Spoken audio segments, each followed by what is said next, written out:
Who is responsible for your truck accident damages? Well, the short answer is it's the insurance company for the trucking company. If you're involved in some sort of accident that's caused by the negligence of a trucker, and we see these all the time, then that trucker's insurance company, they're responsible to pay you for all your damages. Yes, that includes the car. Whether it's totaled or needs to be repaired, they should pay for that immediately.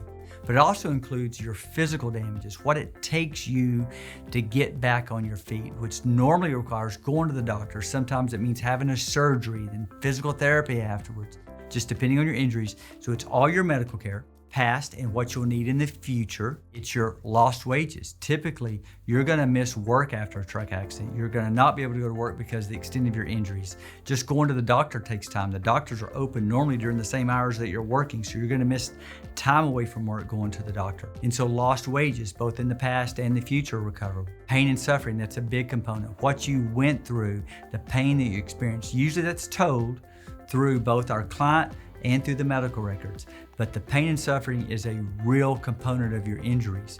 There's also other minor components. If you have some sort of scarring and disfigurement, those are also recoverable. But the main ones that the insurance company for the trucking company should pay for are the medical bills, the lost wages, and the pain and suffering. And absolutely, it's the insurance company for the truck that caused your wreck that's responsible for these damages.